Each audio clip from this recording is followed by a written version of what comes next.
Hello everyone. Thank you for joining me on this video looking at our proposed salary matrix for this next year. My name is Matt Ellis and I'm a member of the negotiation team here for LEA and have been working on the salary subcommittee. I want to put a plug in here at the time of the recording of this video. It's still time to vote. The vote closes on the 30th, this Friday, at midnight. So please make sure to cast a vote for ratification one way or the other, your heart's desire, so to speak, by Friday if you haven't already. Thank you for those that have voted, by the way. All right, I thought we'd go ahead and take a look back at our current table, the 13-step table. Hopefully you're familiar with this, seen it before. Just a real quick recap, vertical movement means that we're moving down the table, and in theory those are corresponding to years of experience, although those that have been in the district for a while will remember we don't always get vertical movement every year, unfortunately, with funding, depending on where the dollars end up going. We are 2 years behind currently, but this proposal, getting ahead of myself, does include vertical movement to catch us up. We'll talk more in just a moment. Also, we have horizontal movement, and so that's based on credit hours earned, degrees earned, and so on, moving across the table. If you notice, the movements are not equal. So some spots will see a $400 raise if you move vertically, or maybe you might get a $1,200 or a $1,500 raise if you move horizontally. And that's just kind of a necessary evil over the years. We've had this table for quite a long time, and it was just how things get carved out over the years. But I just want to point out it's not equal, and it's through no one's own fault. I just want to, send out my love to the former negotiation team from many, many years ago when this was compacted. I get the idea. The idea was we had 27 steps at the time. It was to condense that 27th row to the 13th row in such a way that you could earn your maximum dollars sooner in this district. But unfortunately, through budget cuts at the state, here as at the district level, we were unable to keep that 13th row competitive. So unfortunately, now it's basically the 13th row at any other district, and so you get some folks that understandably leave and go somewhere else to make more money. So one of the things we were trying to conquer in this year's discussion was to try to combat that max 13th step. Let's take a look at the new proposed table. So there ahead of you is the new table that maxes out at 24 steps. And I do want to say that this took quite a long time to come up with. We've spent 2 years looking at trying to blow apart the table, so to speak, and coming up with something that would make us more competitive with our surrounding districts. And the board adopted that as one of their goals. We looked at all sorts of different iterations. I mean, personally, I've made over 100 different tables that include different movement steps and options. And this is ultimately what we were able to come up with and come to consensus on. And it's not perfect, but it does move us in the right direction. I do want to point out that the top 13 rows have not changed. All we've done is added 14, 15, 18, 21, and 24. And so that does keep everything the same so far, and then just adds further extended on to those that can reach those later years. Now, I do want to go ahead and address the corner here, so to speak, that's missing. I know this is kind of strange. A lot of districts do this in our surrounding area, and it comes about for like two reasons, basically. It's cheaper to make this table, about $2 million, that we don't fund that corner, and that allowed us to put those dollars towards adding that 24th and 21st step. If we were to try to make a full table, we were not able to get very far with the funding. It just helps move those dollars elsewhere on the table. Speaking of moving, this also meets the board goal of having teachers move horizontally across the table to get their increase in funds. So this is one of their goals, and through discussion, it was a pretty important piece for the board members at the table, and we kind of came to that compromise to not put dollars in that corner. We'll talk more as we look at some scenarios here in just a moment, but I do want to give this just a moment to marinate in front of you, kind of look at what's going on, and we can go through some of these situations. All right, so let's take a look at our first scenario. Let's say that this teacher has been in the district for 12 years. This is their first job, and maybe they've been here the whole time. Currently, they would be at step 10. That's mainly because we have not had our movement in the last 2 years, and those that have been around, we know how painful that has been to not move. So this person, let's say they were at BS plus 30. There they are, and they would move down to the 13th step. Assuming that they also did not have any new horizontal movement. So this person would see $3,800 as a raise. So that's pretty good. The average across the table will be about $3,500, but it is definitely not equally spread. And I know that's hard for some folks to swallow, so to speak, but it is a necessary evil as we try to move this table forward. And I'll end with a comment about that a little bit more here at the end. All right, let's take a look at scenario number 2. Let's say this person has been in the district for 23 years, quite a long time. Thank you for your service, so to speak. They're currently at 13, since there is no other option past 13. And then if this person, let's say, was in the master's plus 10 column, that would allow them to move all the way down to the 24th step to start their 24th year. And again, that would be considered those 3 years of movement, but to catch them up to where they should have been if there was no ceiling at 13. So that is one nice thing that we were able to do in our prediction working with HR, was that it's not just 3 years of movement for those that can qualify. You can get quite a bit of movement. And this person will end up seeing an $11,000 raise.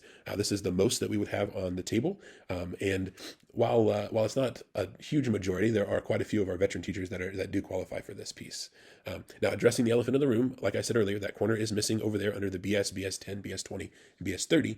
So unfortunately, if this person had, let's say, a different degree, they would not have made this jump. And I'll have a scenario like that towards the end. But this is the best growth we'll see on the table.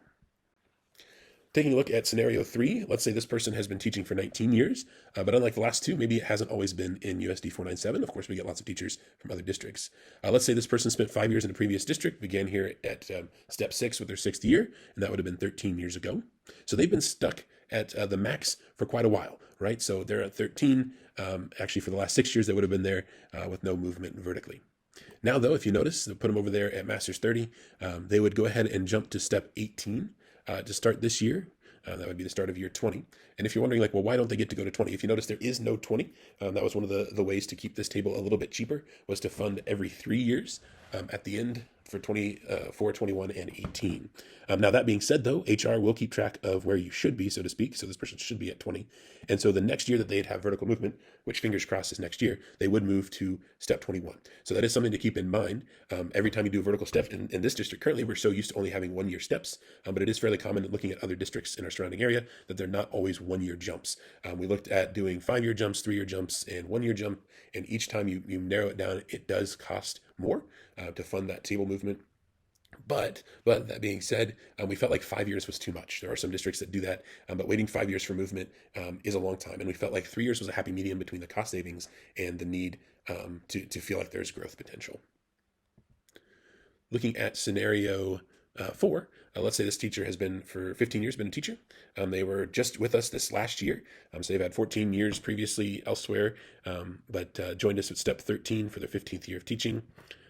They're currently at 13, like I said, of course, being maxed out, but they would move down to step 15 to start their 16th year. And just like the previous person, since there is no step 16, you're going to round down to step 15.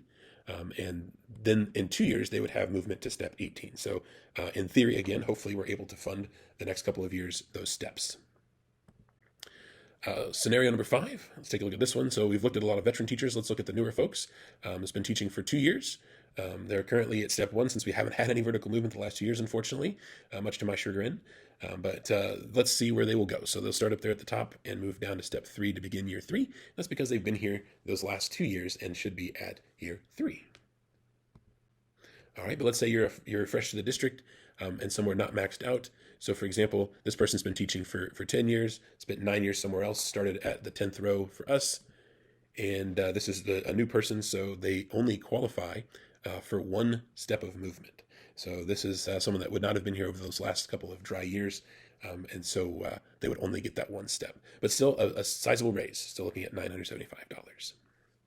All right. As we move forward, the last situation, and this is one that's very hard to talk about. It makes me frustrated that this is something that we ended up having to do. But if we take a look, so let's say this teacher has been here for 20 years, has been maxed out at 13, but let's say is unfortunately in the BA column, or sorry, the BS column, and has not moved for whatever reason horizontally. There unfortunately would see no movement because those rows were not added underneath 13 for the BS and BS plus 10. So unfortunately, these are the folks that were left behind, so to speak, in this matrix. But I do want to point out that this is not something that we did intentionally. This is coming out of a compromise, again, like I said earlier, from funding and the BOE goal of getting folks to move horizontally. So please don't think that we don't value you. We absolutely do. And I have some thoughts as to where to go from here in a moment that I'll share with you. But unfortunately, it is one of those pieces that I'm not happy about, that I'd like to see something different in the future.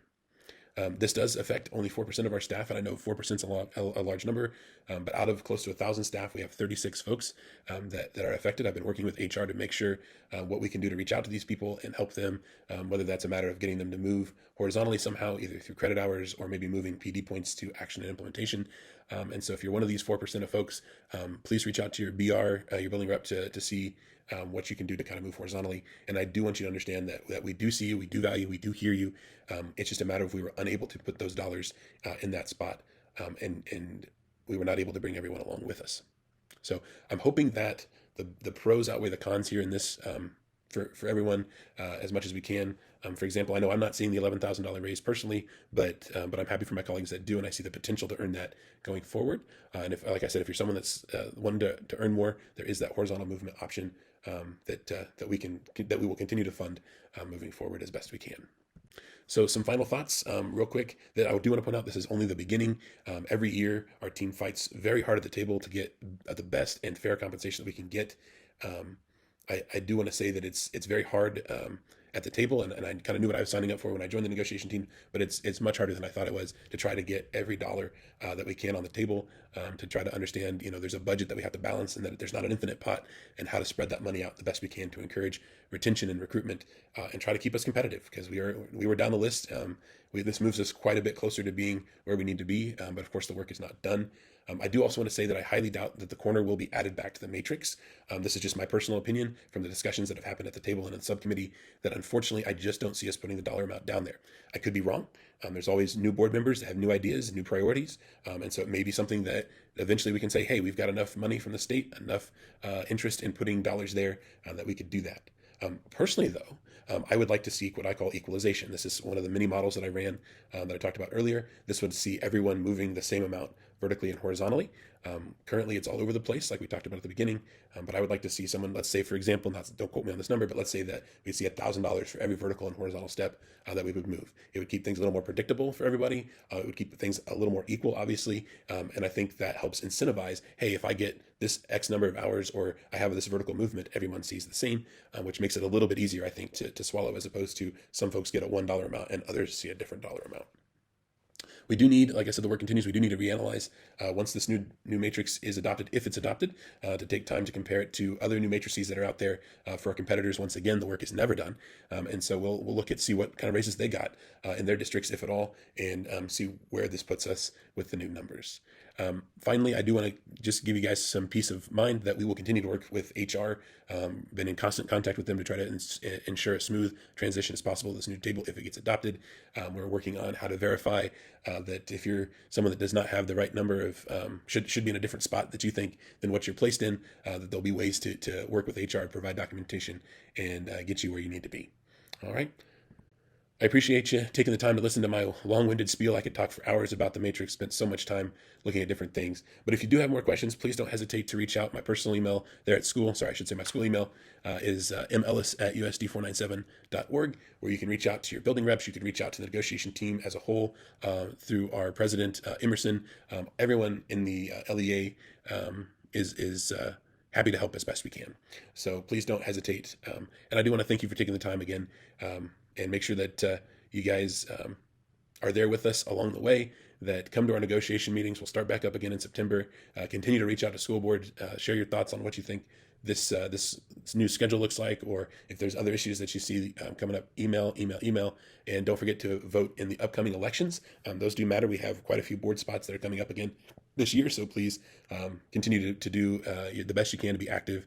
Those local elections do matter. So again, thank you everyone, and I hope you have a great rest of your summer.